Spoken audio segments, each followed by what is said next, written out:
ایوب علیہ السلام انبیاء کی جماعت میں سے ایک ہستی ہیں۔ اللہ تعالیٰ نے صبر کے معاملے میں بطور خاص ان کا تذکرہ فرمایا ہے، لوگوں کے لیے ایک مثال اور نمونہ ٹھہرایا ہے۔ آپ بہت زیادہ مالدار تھے، اللہ تعالیٰ نے آپ کو بہت زیادہ نعمتوں سے نوازا تھا۔ آپ کے پاس بے شمار مویشی تھے، لا تعداد نوکر چاکر تھے۔ اللہ نے آپ کو بہت سی زرعی زمین بھی عطا فرمائی تھی۔ آپ تاجر بھی تھے، تجارت کا سلسلہ دور دور تک پھیلا ہوا تھا۔ اللہ تعالیٰ نے آپ کو کثیر اولاد بھی عطا فرمائی تھی۔ آپ کے ہاں 7 بیٹے اور 7 بیٹیاں تھیں۔ آپ خود بھی صحت مند اور طاقتور تھے۔ آپ کے اصحاب کی تعداد بھی کافی تھی۔ گویا اللہ تعالیٰ نے آپ کو گوناگون نعمتوں سے نوازا تھا۔ آپ روئے زمین پر نعمتوں سے مالا مال شخص تھے۔ اللہ تعالیٰ نے آپ کو آزمانا چاہا تاکہ بعد میں آنے والے لوگوں کے لیے آپ صبر کی مثال بن جائیں۔ آخر صبر کا مرحلہ شروع ہو گیا۔ آپ کا سب مال و متاع ہلاک ہو گیا، یہاں تک کہ آپ فقیر ہو گئے۔ آپ کی زندگی ہی میں آپ کی ساری اولاد اللہ کو پیاری ہو گئی۔ کسی کا ایک بیٹا بھی فوت ہو جائے تو وہ کتنا غمگین ہوتا ہے، متاثر ہوتا ہے۔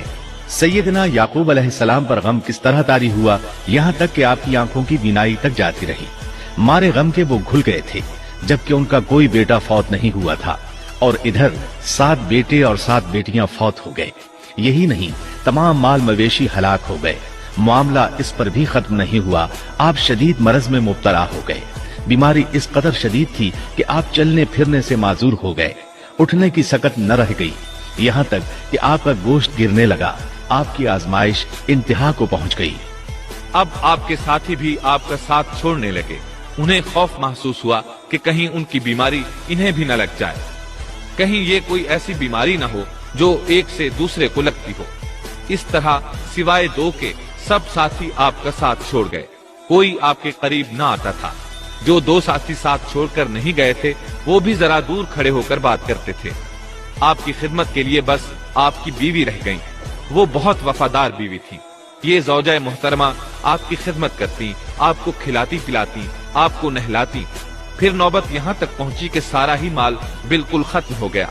اب بیوی صاحبہ نے اجرت پر لوگوں کے گھروں میں کام کرنا شروع کیا تاکہ کچھ کما کر لائیں اور خامند پر خرچ کر سکیں۔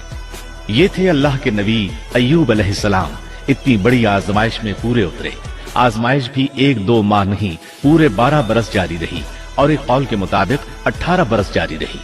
آپ اس دوران مجسمہ صبر بنے رہے۔ آپ نے کبھی کسی سے شکوہ تک نہ کیا، یہاں تک کہ کبھی زوجہ محترمہ سے بھی شکوہ نہ کیا۔ سال ہا سال اسی حالت پر گزر گئے۔ دوسری طرف نوبت یہاں تک پہنچی کہ لوگوں نے آپ کی بیوی صاحبہ کو کام دینے سے انکار کرنا شروع کر دیا۔ ان کا خیال تھا کہیں ان کے شوہر کی بیماری انہیں بھی نہ لگ جائے۔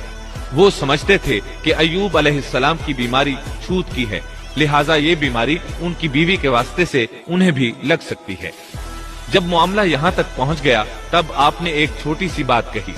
اس میں بھی کوئی واضح دعا نہیں تھی، جبکہ اس وقت سے بڑھ کر دعا کے لیے کون سا وقت ہو سکتا تھا۔ آپ کی اس بات کو اللہ تعالیٰ نے قرآن مجید میں بیان فرمایا ہے۔ سورہ انبیاء آیت 83 میں ہے، اور ایوب کی اس حالت کو یاد کرو جبکہ اس نے اپنے پروردگار کو پکارا کہ مجھے یہ بیماری لگ گئی ہے، اور تو رحم کرنے والوں سے زیادہ رحم کرنے والا ہے۔ مجھے آزمائش نے آ لیا ہے اور تو ارحم الراحمین ہے۔ مطلب یہ کہ آپ نے واضح الفاظ میں دعا نہیں فرمائی۔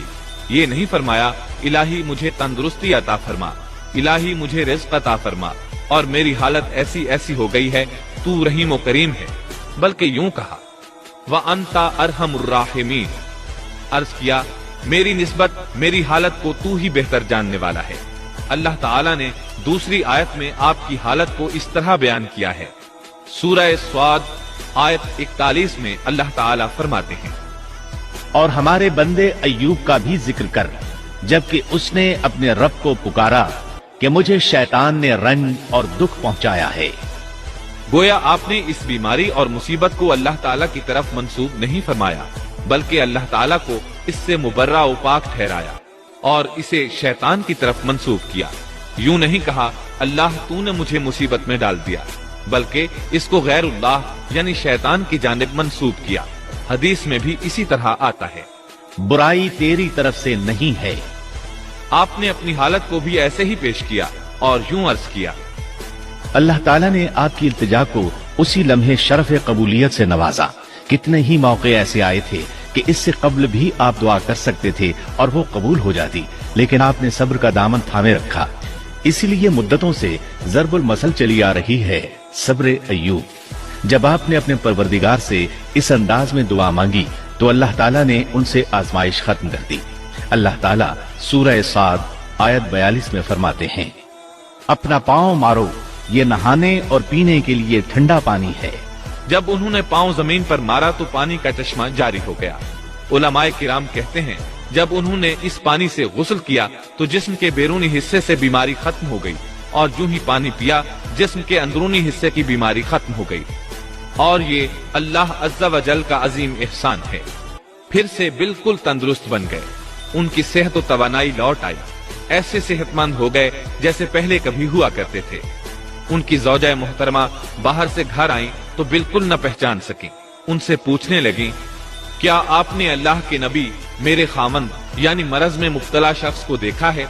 اللہ کی قسم، جب میرے خاوند صحت مند تھے تو بالکل آپ جیسے تھے، میں نے آپ سے بڑھ کر ان سے ملتا جلتا آدمی آج تک نہیں دیکھا۔ اس پر ایوب علیہ السلام بولے، کیا تم نے مجھے پہچانا نہیں؟ انہوں نے حیران ہو کر پوچھا، آپ کون ہیں؟ تب وہ بولے، میں ایوب ہوں۔ وہ بولی، سبحان اللہ، اس کا مطلب ہے بیماری ختم ہو گئی، اللہ تعالیٰ کا احسان ہو گیا۔ اس کے بعد اللہ تعالیٰ نے انہیں اہل و عیال کی نعمتیں بھی لوٹا دی، ان کے مویشی بھی انہیں واپس مل گئے۔ سیدنا ابن عباس رضی اللہ عنہما فرماتے ہیں، اللہ تعالیٰ نے صرف انہیں ہی اپنے فضل و کرم سے نہیں نوازا بلکہ ان کے ساتھ ان کی اہلیہ کو بھی اپنے خاص فضل و کرم سے نوازا، اس لیے کہ انہوں نے بھی اس عظیم آزمائش میں صبر کیا تھا، عظیم صبر کا مظاہرہ کیا تھا۔ اللہ تعالیٰ نے ان کی جوانی کو بھی لوٹا دیا۔ ان سے سیدنا ایوب علیہ السلام کے ہاں 26 بیٹے بیٹیاں پیدا ہوئے۔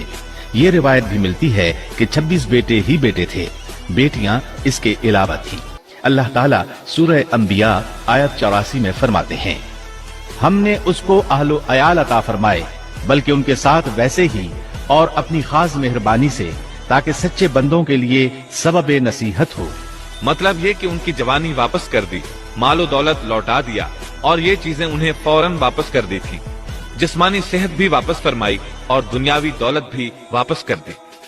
امام بخاری پہلا کلمہ طیب، پہلا کلمہ طیب، طیب مانے پاک، طیب مانے پاک، لا الہ لا الہ الا اللہ الا اللہ محمد رسول اللہ محمد